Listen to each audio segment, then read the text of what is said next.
the first time that I've ever been invited to be in conversation with a renowned author, so I'm taking this very seriously. And I wanted to say that it's always a privilege to be in conversation with you, at dinner, over coffee at the IIC. But it's a singular honor to be in conversation about this new book.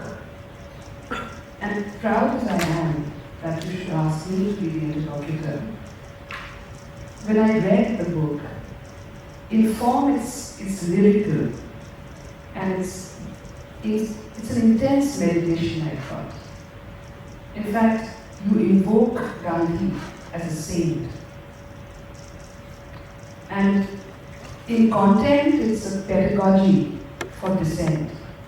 When I was reading it, it felt as if you were saying to the young people, कि protest करने जा रहे हो, dissent करने जा रहे हो, मगर पहले सोचो कि क्या methodology होनी चाहिए. पहले इस बात पे गौर करो कि किस चीज़ के लिए dissent कर रहे हैं, या क्या सोच रहे हो, या क्या कर रहे हो. So again, you invoke Gandhi as a saint, but when I was reading it was almost reminiscent of the Sufi practice of zikr. You come back to the drawing table, or Allah ka naam hai, which are really ethics or attributes, and you're repeating them. It's like a zikr. So I felt that this pedagogy was based in praxis and in affect. And praxis in the sense of a certain kind of repetition of certain ethics, truth, non-violence, but it gave me the sense of zikr. So pedagogy for dissent and the methodology of repetition, very affective and based in praxis. And then I thought very carefully about why you have wanted me to be an interlocutor. I am not a scholar of Gandhi, I am not particularly philosophical. What can I possibly bring to this conversation? And I wondered if you thought of a conversation between ethical practice on the one hand and state practice on the other, in terms of what is really going on and how does pedagogy of praxis and affect speak to what is actually going on. But I'll come back to that in a moment. What I wanted to start with was, we met a few times when you were writing the book. But you were always very optimistic, cheerful even, about each of these conversations. And you were also very secretive about what you were writing. Much like your protagonist Munna, you never really disclosed what the content of the book was. But you were full of optimism, you were very cheerful about it, which is not the dominant mood at all in the book.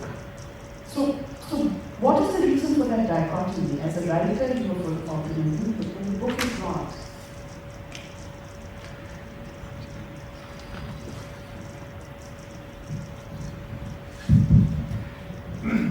Thank you, Shahrukh. It's a difficult question, partly because it concerns the temper that my times gave me, my teachers gave me. Each one of us is ultimately an outcome of a certain kind of influence that parents, teachers, and various others who were around us when we were younger, the influence that they bring to our life. And this idea of being cheerful is very difficult to define because, as you know, one of the characters does attempt to separate himself from the other on using exactly this point. One is cynical, and in this book that happens to be somebody called Kay. Yes. So I don't pretend to be cheerful, at least in the book as a character. But and the other one who is actually far more active, far more positive about things. He's the one who suffers serious depression on account of various things that have happened in context particularly of what had happened to his city, the town that he identified with, namely Bhopal. So a bit of contrast is built within these two attitudes.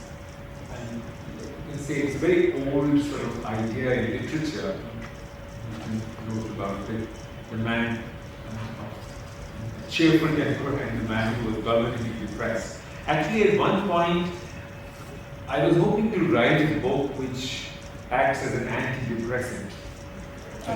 Sort of one of these popular psychology books. I thought it was getting there. But actually this book took a shape several times. And its language also changed many times. Many parts of this book were actually written in Hindi to begin with. कई सालों तक ये मुझे लगता रहा कि ये किताब गांधी के उठाए हुए सवालों पर हो और उसी तरह से मैंने उस पर काम भी किया।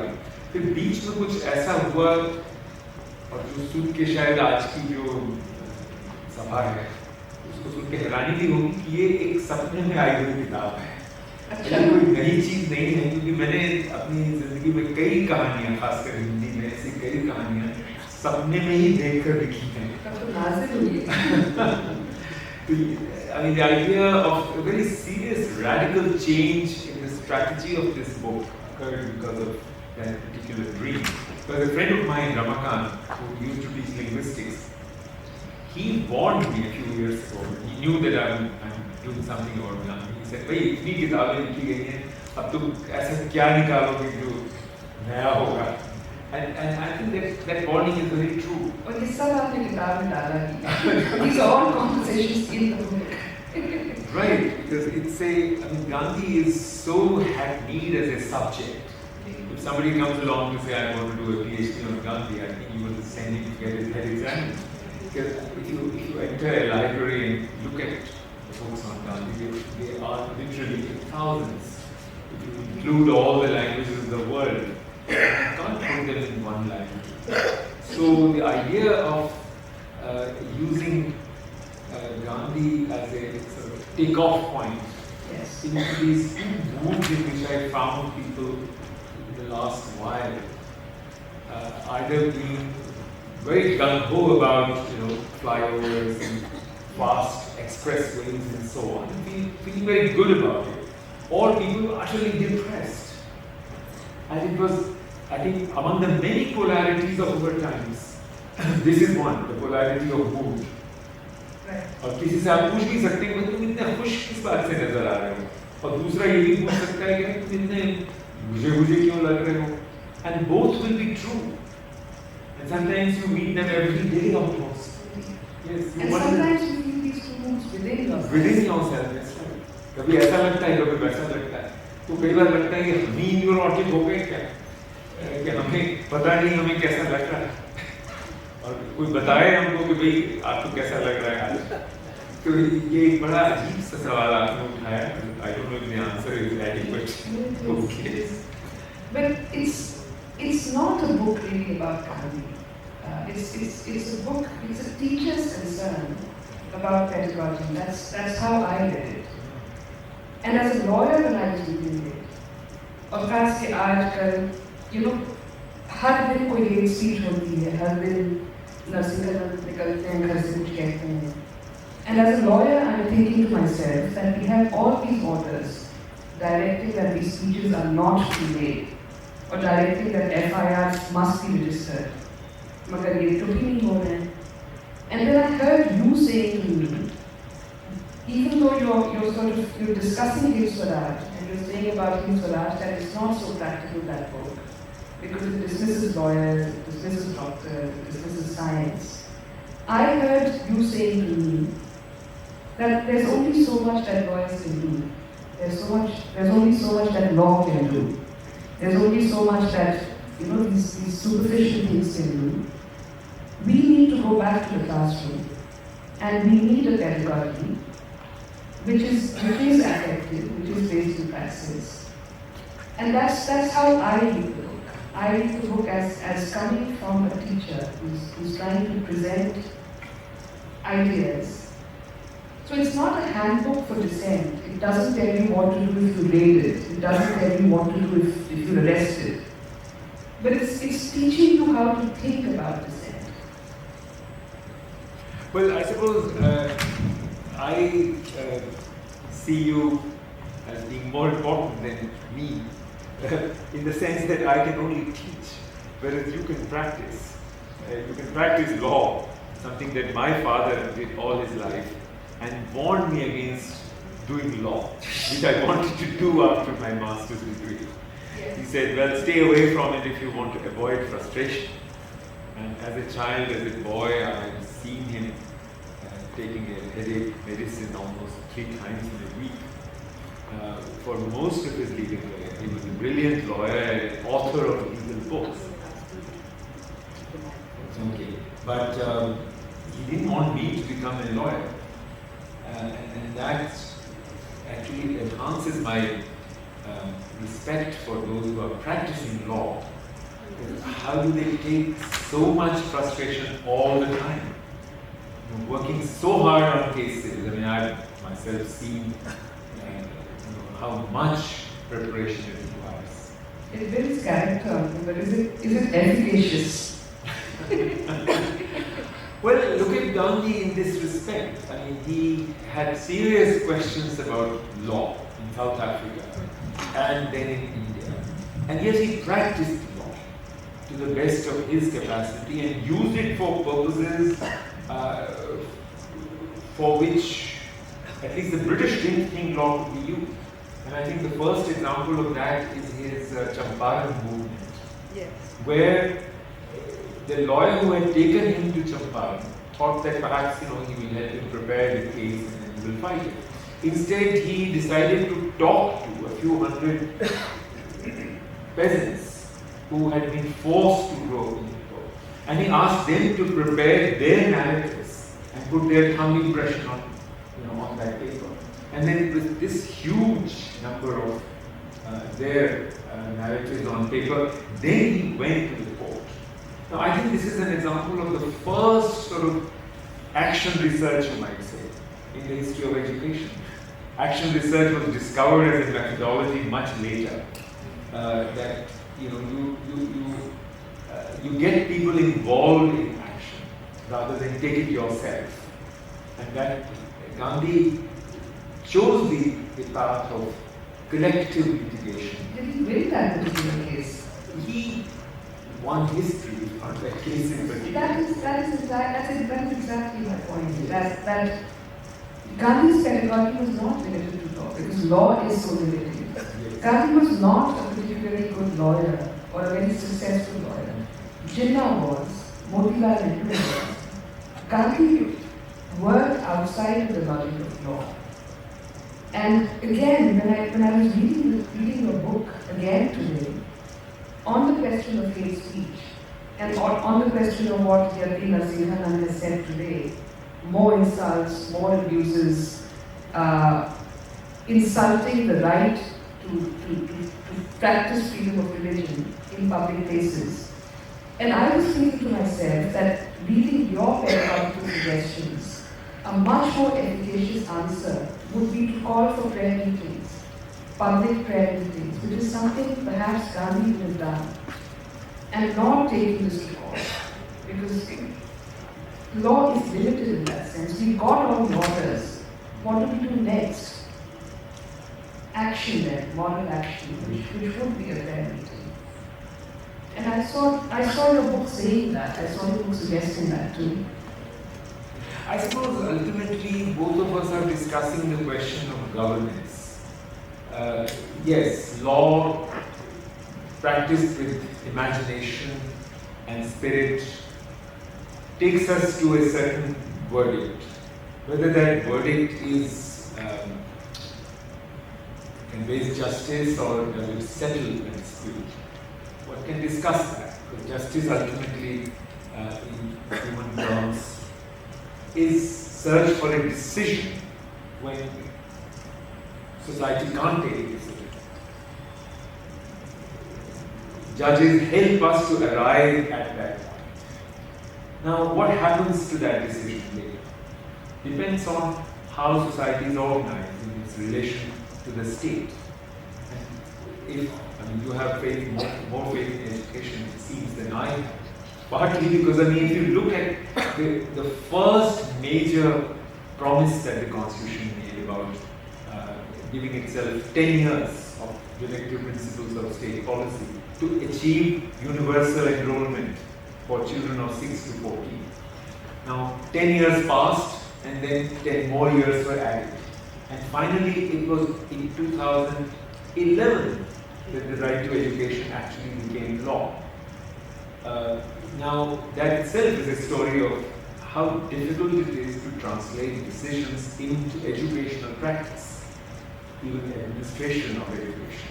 Forget about what happens in classrooms, where it takes much longer, perhaps centuries, for schools to start teaching the way children learn. Otherwise, schools actually just teach and teach and teach without bothering about whether children are learning. And that is something that history of education tells us it comes to us only when societies get very comfortable with having children and see them as some kind of trade. But maybe this is getting too long, but I think one must remember that Gandhi's concerns were very difficult to translate if state was the only means of governance. In fact, if Gandhi were asked about Lincoln's definition of democracy, government of the people, by the people, for the people, he would have seriously disagreed. He would have said democracy is not just about government. Democracy is a way of life. And if what we see every day these days, that a child is raped in a village, people come out on streets and want the police to do something. Now, Gandhi would be seriously disturbed by that. He said, what can the police do in this case? Why don't you go back to your village and decide where you think the system has failed? Is it a failure of the government or the police or the courts, or is it your failure as people that this is happening? How did we bring up our children? What happened to them when they grew older? And so on and so forth. So Gandhi's questions about democracy are not entirely about the state. And somehow we have got so comfortable with this idea that if elections are maintained as a routine and if they are properly conducted, then democracy will be safe.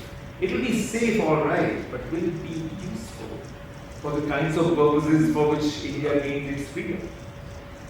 And that is a Gandhian question. But that's exactly how I'm reading how you framed it, and that's why I gave the example of the prayer meeting. कि अगर आपको state से, court से orders नहीं मिल रहे हैं, या नतीजा नहीं मिल रहा है, then you need action at the level of society, and that's why a prayer meeting, that's why a public prayer meeting. So I think that what you've laid out, and you've made several references to the Nehru Dialogues, which is again an organization at the level of society. Truth and non-violence and harmony and praxis, working with your hands, all of this is happening at the level of society, not vis-a-vis the state. And that's exactly what I meant when I said that I felt that you've given us a pedagogy of thinking about actions or imaginations at the level of society, not vis-a-vis the state. But I'm also thinking that that's also exactly what the right wing does. Right wing की जो methodology है वो भी बहुत effective है, emotional है, visceral है, और प्रैक्टिस पे भी बेस्ड है, प्रैक्टिस बेस्ड है. तो मेथोडोलॉजी मिलती है राइट विंग की और गांधी की. And if you're not very clear about the content of what is being taught, if truth can be exploratory, if truth can be relative, or if you've taken a position on hate and how hate is such a bad thing, and you should just love your enemy or try to dialogue with the enemy, then where do we go with this? Will it not very easily then merge with the right wing? I think if we are thinking about Gandhi, then it's not very easy to distinguish between right and left or liberal, non-liberal and so on. Gandhi comes across in some of his best political speeches and writings as somebody who wants us to transcend ways of thinking about politics. और करीब रखें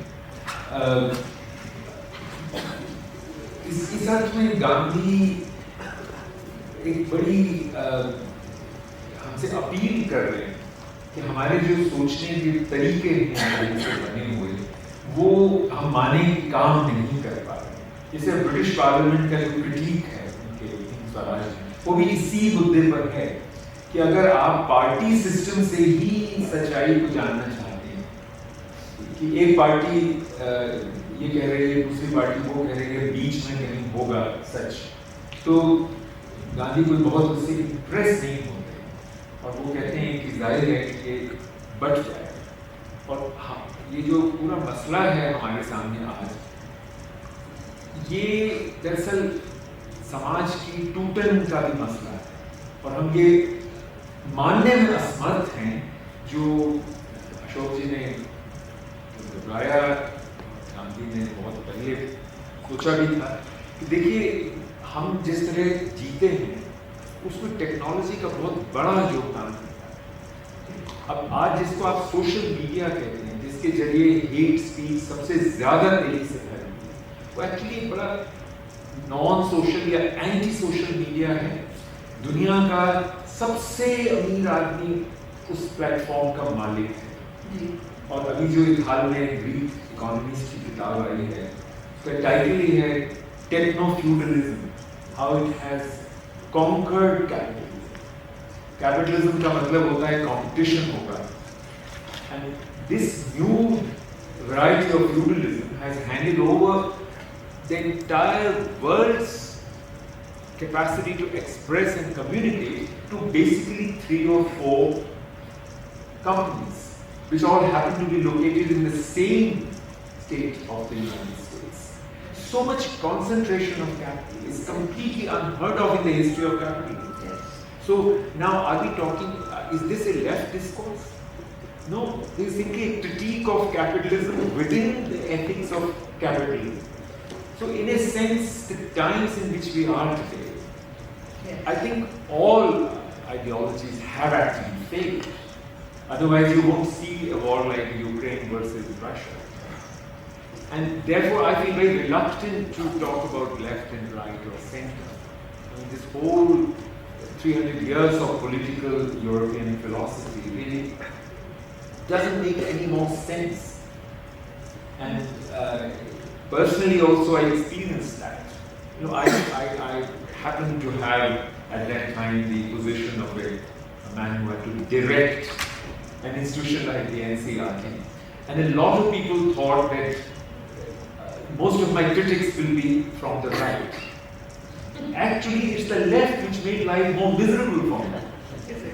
Absolutely. And in Parliament itself, I'm very sorry that today we have to remember actually for this, but when the Hindi controversy broke out, which was a non-controversy over great authors that we had put into the Hindi textbooks, nobody had read those textbooks, and yet the Parliament was in chaos for a session, and Sitaram Yechuri said, गुनहगारों को सजा मिलनी चाहिए। और मैं और कृष्ण अग्रवाल और हमारी secretary Anita Kaul हम लोग सोचे गुनहगार तो हम ही लोग हैं, हमने कृष्णा सोबती को, प्रेमचंद को जगह दी टेक्स्ट बुक्स, ये कोई गुनाह था हमारा?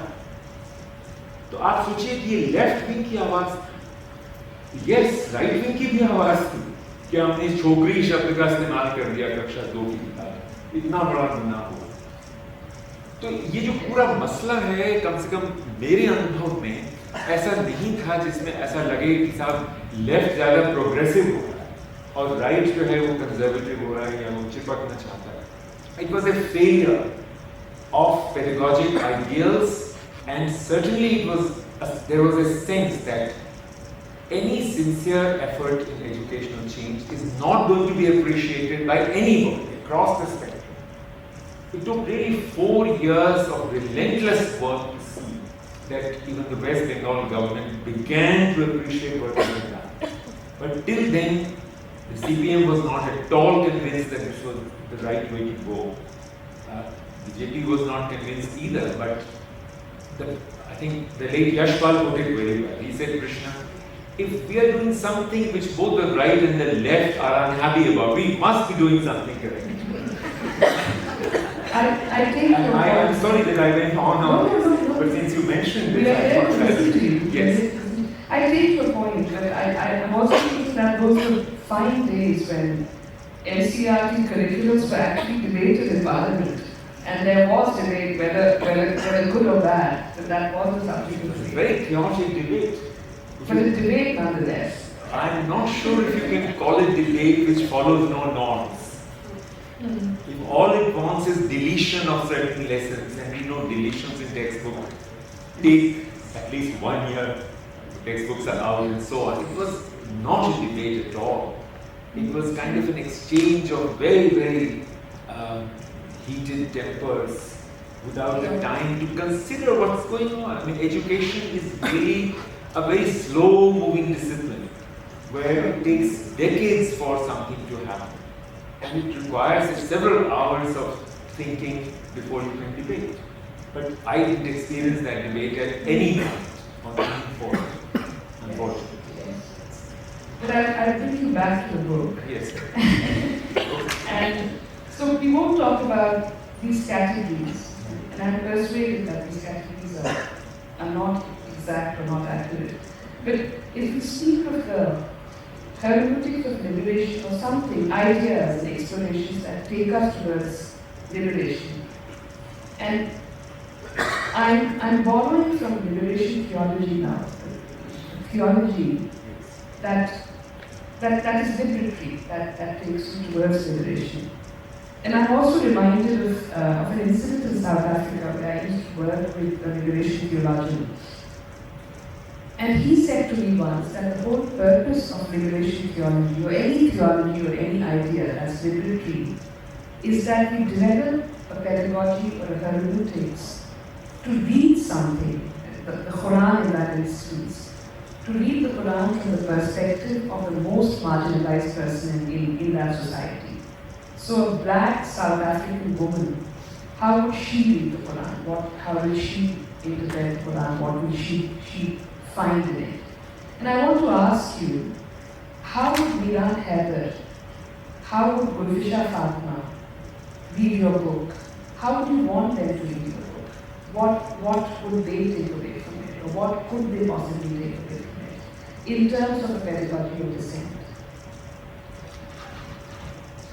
I think you said it much earlier in this discussion that the book stops you and asks you to think about things. Think about things not just because things are getting so bad, but because careful thinking is the heart of the human story. Quite recently, I wrote a book for Takshila. It's called Padhna Zara Sochna. And I think that is not just a pedagogic problem of our system, that we teach how to read, but our teaching of reading destroys the possibility of reading while you are thinking also. And I think this book, in that sense, the way it's written, partly, and the attempt in the style as well as the way language is used, the attempt is to stop you frequently, to look back at the sentence you have just read. Yes. Partly because the person who has actually written the book inside this book is so distraught by his life experience, which now is running out, and this book is sent to him. He sends this book to his friend because he couldn't complete it. He dies during COVID. So there is a sense of being distraught, and you can say at times it comes across as if he had gone mad. Hallucinating. Yes, he was hallucinating. That's exactly. Yes. So between hallucination, fantasizing, and careful thinking, the book attempts to go for an invitation to not distinguish too much. So in that context, Uncle, I took these two names. Yes. Because these are people who are in jail, their fifth year in jail without trial, for having participated in the protests. I could have taken Omar Khalid's name, he's the better known, he's the best known, but these two. So the point is that for the most marginalized in society, people who are being very participative for change, there's no time to think. What do they do? What do they take away from the book? When there's no time to think, when you're the recipient of constant violence, and when everything you do is reactionary. Actually, I don't know the answer except to remember what Paulo Freire, who was a great pedagogue of Latin America, liberation theologist in the world of education, said in his most eminent book, Pedagogy of the Oppressed. He makes a distinction between activism and verbalism. And he says, if you are an activist, you must stop after some time and give it a thought. And if you are a verbalist, Also, yes, stop for a moment and talk to some people or yourself join a bit of action. But both isms are examples of a situation where we won't be able to contemplate and find the path. Both verbalism and activism are problematic. By the way, one of my favorite activities in life as a bilingual teacher and writer has been to try to find a word in my mother tongue. And for activism, I've been looking for a Hindi word for about 40 years now. And I haven't found one. I know that you don't like this word. Yes, and because it doesn't exist in Hindi, I think it's not an authentic word. Otherwise, there would have been something of this kind. Because it conveys nothing. You said this. An activist is somebody who's acting.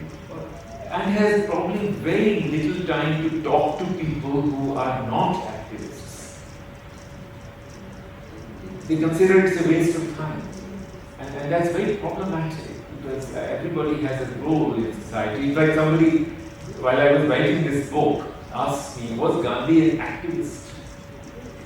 And I said, well, I suppose you want to believe that he was. I don't think by today's distinctions he would choose the path of activism. How would you describe him? Not as an activist, I'm sure. How would you describe him? As a thinker or an editor I worked with for many years and for whom I have great respect, both as a journalist and a great poet, Raghuveer Sahai. He sorted out this problem for me, for good. Yes. And the answer that he would give to the question that you have posed is that if you think that your protest is your protest, Yes. then you have a problem. You must be able to take a lot of people along who will have a restless life if something happens to you. And that is the tragedy of our times, that such remarkable people are taken away from us and nothing stirs. Look at the case of Devangana, Kalita and Natasha Narwal. When they were taken, not even Miranda House, where they were students, was there any sense of loss or emotion. It was the 84-year-old Uma Chakravarti who wrote the only article that appeared about the culture of Miranda House and Eminent College otherwise, who had taught there, who had retired from there, and she really, just like he, was utterly frustrated. हमारी लड़कियों को हुआ क्या है कि आपके बीच में से दो लड़कियां और वो भी पिंजरा तोड़ नाम के एक संगठन के नाम पर इतनी मुसीबत में हैं और आपको कोई फर्क नहीं पड़ता। तो ये सवाल आज की लड़कियां क्यों नहीं उठाई? ये सवाल एक्टिविज्म की विफलता का सवाल है कि activism hasn't got a collective creed. It's sort of रघुवीर साहब used to say कि देखिए अगर आप अकेले जा रहे हैं ये बताने के लिए कि किसी ने पानी की टंकी में जहर मिलाया, तो आपका अकेले जाना तो कोई मतलब नहीं रखता ना कि रास्ते में कोई कहता है अच्छा भाई आप जा रहे हो तो हमारा पोस्टर भी टंकी पे लगा देना। तो हर एक्टिविस्ट के अपने अपने पोस्टर्स हैं और समाज में कहीं कोई ऐसा संवेद विचार या कोई सहमति बनती दिखती नहीं कि सबसे बड़े सवाल आज हमारे पास ये है। और आप अपने सवाल को उठाने से पहले इस सवाल को उठाइए। ये I mean this question of a kind of a long discussion, meditation. Say Rahul Gandhi used to say that if you want a new education, some kind of initiative, take about 14 years to discuss it thoroughly. I suppose he drew that figure of 14 from Ramayana. You know, 14 years of Vanvas before you take a decision. And something like that, patient discussion is what activism definitely means to my mind. I want to ask you two last questions. One is a comment. It's sort of a complaint. The Muslim appears 3 times in the book. The Muslim. एक उसमें खैर की कहानी है, which is a very poignant story of this girl whose family was going to Pakistan and they died on the way. She's living with her uncle. She goes to the same school as the 2 protagonists. And they're mean to her one day in school. And the teacher calls them out, the 2 boys, and says, never be mean to Karen, because this is her background. And she's chosen to live in India. And both of you are Hindus, she's Muslim. It's your responsibility to take care of her. And to keep her happy. And to keep her happy. And to keep her happy. It's a very poignant story. But I felt that it provides a pedagogy to the 2 Hindu boys that they have to take care of her, keep her happy. What about her agency? Where is the pedagogy for her as equal participant, as equal citizen? What is she to do? Where's that learning? And then I saw that again when in a chapter you speak about the condition of the Dalits and the Adivasis and the Muslims. And all 3 appear again as subjects. This is what is happening to them. And I felt that again, they're the subject of pedagogical thought that this should not be happening. Why is this happening? The responsibility is on us to make sure that this does not happen.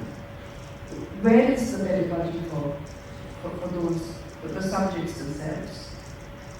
Then the third, the Shahi Bagh example, when you visit Shahi Bagh, there's an element of surprise that it's wonderful that the women have come out.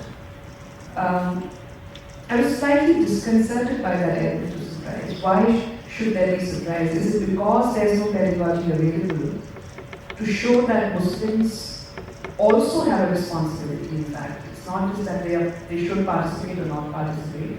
They have the responsibility to participate. And the very 4th thing is that your stand-in names for the people who are in jail now, for the anti-CA protests, the 3 names that you use are Keshav, Nutan, and something with a D. But these are not the people in jail. The people in jail are Gulfisha and Iran and Umar and Shafiq. So Muslim youth now are quite looking at themselves as the last wall of defense. They've been out resisting, fighting, and suffering for it. So there is a lot of agency. They're not looking at themselves as subjects. they have a pedagogy or don't have a pedagogy, but they're resisting very actively. So that is. I think you have posed the hermeneutic problem very well, and I frankly don't quite know how this is to be sorted out. In fact, in Gandhi's own case, right from the Hijrat movement onwards, this has been a critique of Gandhi, that he looked at the Muslim population as something that he would engage with and attempt to lead them as well. And ultimately we know that it didn't happen that way. Now, at the highest universal level, it is a problem when identities are sharply defined and more than one identity is at stake in shaping a political situation. And this is certainly a critique of what has been called in political terms as minoritism. The episode that you are describing pedagogically was very effective as you know. And now this girl Khairul, whose charge it was for these two boys for whom these two boys were made responsible by the teacher, that she did not go to Pakistan. And it's now your job to keep her happy. It was very effective for the two boys. Yes. But what pedagogy did she receive? Now this is the point at which Manzoor Ehtesham's novel Sukha Burger reminds us. It's also mentioned in the book. And in that, the main character is Rashida, who doesn't want to get married to somebody in Pakistan. And for that reason, she remains unmarried throughout the novel. And in fact, in the end, we see her in kind of a very morose, sad mood. She works for the Akashvani in Bhopal and finds herself stuck, just like her father was stuck. And that is Manzoor Ehtesham's whole metaphor for Bhopal. That Bhopal got stuck sometime in the 1980s. It hasn't moved on. Now, I don't think anybody could be more aware and sensitive to the issue that you are raising in this great Hindi author, who chose the metaphor of Sukha Burger as a symbol of what had happened to India's capacity to run a syncretic, multi-religious nation. In that sense, South Asia has to be a larger unit for us to rethink about, subject, making the citizen a subject. Now, the current words available to us are things like agency. Apparently, we are using that word because we feel that we don't allow everybody to have agency. And we don't have those pedagogies available to us. The best we have is to cope with it by giving charge of agency to some so that the rest remain happy. It's a much larger issue which after partition could not be easily decided. इसके पहले लिखी थी वो prejudice and pride, आपको पता ही होगा matric, तो उसमें भी ये प्रॉब्लम तो आती है, बहुत जबरदस्त प्रॉब्लम आती है कि इस मुद्दे पर कैसे पढ़ें और कैसे पढ़ाएं, कि किसके हाथ में है अपनी तकदीर बनाना और बदलना। क्या ये सबके अपने अपने हाथ में है, या कुछ की तकदीर उनके हाथ में है जो हम हैं, जो अपने को हम कहते हैं, और जिनके हाथ में ज़्यादा ताकत है। ये जो मुद्दा है जो आप उठा रही हैं, इसका कोई आसान हल नहीं है। और human beings live in history, we are living in history that has kind of created this fundamental crack in our minds. So the limits of progressive pedagogy can be seen in that story. I agree with you. And yet you have to appreciate it within that historical frame. Absolutely. That our teacher gave us something to live by, as a sense of responsibility. Now that time has gone, I agree, and Sharon has to be responsible for herself. But you've carried that ethic through life. I take that point. You remember that, and that's an ethic that you've carried through life. I mean, since you have framed this conversation of ours pedagogically, it's a huge pedagogic challenge for all countries today, not just India, Bangladesh, Pakistan, but United States of America, which otherwise thinks that it's the leader in pedagogic reform. It's not at all. It hasn't resolved this issue. Who is responsible for keeping the black pleased with democratic principles in America? And now Britain and so many other countries are becoming aware that there is a massive educational failure in our understanding about handling identity in the context of education. We don't know. In fact, nobody had thought at the peak of progressive education in 1950s, 60s. Nobody had actually thought that identity will become such a major issue, which politically has emerged now as the issue when everybody wants to have, wants to protect identity and endless dispersal of this problem. And I think educational theory is really facing a shortcoming. Nobody has thought it through, and it will take a considerable conversation of this kind, not just this evening, to many more dinners. Many more. Because there are no easy answers. Because modern educational theory thought that yes, up to a point identity motivates you to do better, and then you have to shed it like Buddhism asks us to do. When you have used identity to energize yourself, now for heaven's sake, move on. Now that doesn't happen. Identity gets frozen. And then it guides us rather than we guiding it. Are we opening the floor? I just wanted to say one last thing, two last things I want to say. How would you have framed it? I framed it in terms of pedagogy. And I meant it very loosely. I didn't mean it in terms of classroom pedagogy. I meant it very, very loosely. I meant it more in terms of thoughts and ideas, like relation theology. But how would you have framed it?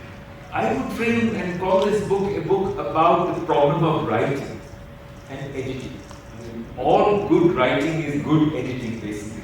Yes. Writing is not just expression, as we often think it is. It's good editing so that you invite the reader to read something sensible. And that's my problem with social media. That, off the cuff you say something which is terrible, which breaks down relationships, which makes them irreparable. If I had some authority, I would say, for heaven's sake, don't participate in these platforms. Probably, a few years ago in my institute in Delhi, somebody had raised this question, would Gandhi have used Twitter and Facebook? And it was a very good debate, because I personally think he would have. Whereas there was a person who was a Gandhi and he thought, no, Gandhi would have kind of seen these media as being very good, very useful. I doubt it. He would have asked who owns these platforms and what ultimately is served by the use of these platforms on such a scale with millions of people. You are the leading lawyer voice on analysis of hate speech as a legal problem. Take into account social media, and I think you will see that a lot of that has to do with it. You said it's about the problem of writing. That's one way of framing it. Yes. So Gandhi and pedagogy were all distractions in the book. But I think there's so much humor in this, in short sentences. That's one thing that I noticed about the writing. It's understated, it's subtle. You might miss it, but it's there. And I've actually underlined sentences that I loved, either for their humor or for their profundity. And I just wanted to read this at page 180. You say, the public got used to the idea that democracy was mainly about the tussle between the Brahmins and the Thakurs, and chief minister is the heart of modern governance. And I thought this was so profound. The description of Madhya Pradesh. And the way he referred to Trump, Yes. you always call him ridiculous Trump in many sentences. Yes, his daughter attending happiness class, one of the most ridiculous programs of Delhi government, when the riots were raging in Northeast Delhi. It is so real and omnipresent that even the ridiculous Trump and his wife must have smelled it. You say this of the violence. She was visiting a school in South Delhi and smoke was rising on the eastern horizon. She sat in a class where the happiness curriculum of the Delhi government was being taught. Thank you so much. Happiness really makes me deeply happy.